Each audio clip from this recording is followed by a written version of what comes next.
नमस्कार मित्रांनो, मी आपला मित्र चंदन कांबळे आणि आज वार होता शुक्रवार, ऑफिसला पण सुट्टी होती, त्यामुळे मी गेलो होतो मासे आणायला. आणि हे बघा मी कुठले मासे आणलेत, तर हे आहेत कोकेरी मासे. तर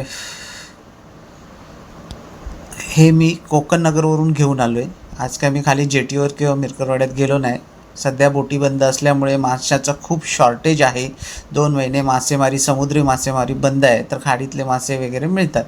तर असं दोन्ही साईडला त्याच्या जे शेपटीपासून जे जाड खवळं असतं ते आधी पहिलं काढून घ्यायचं आणि त्याच्यानंतर रेग्युलर जी खवळी असतात पूर्ण माशाच्या अंगावर ती खरडून घेऊन नंतर हे बाजूला असलेले त्याचे जे फिन आहेत बारीक बारीक ते कट करून घ्यायचे.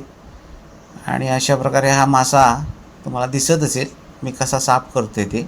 आणि इकडनं पोटाकडे जरा एक कट मारायचा आणि शेखराला धरून ओढायचं, म्हणजे सगळी पोटातली आतडी घाण वगैरे सगळं निघून येतं आणि असा पूर्णपणे क्लिअर होतो हा मासा. जरासा हे कोकेरं मोठं असल्यामुळे ह्याचे मी 2 भाग करणार आहे आणि 2 भाग करून हे असे त्याला कट देणार आहे. आणि अशा प्रकारे मी ही कोकेरी साफ करणार आहे. तुम्हाला दिसत असेल किती फ्रेश आहेत ती. आणि फायनली मित्रांनो, आता आपले सगळे मासे कटिंग करून झालेत. आता ह्याला मी मस्तपैकी हळद आणि मीठ लावून ठेवणार आहे. धन्यवाद.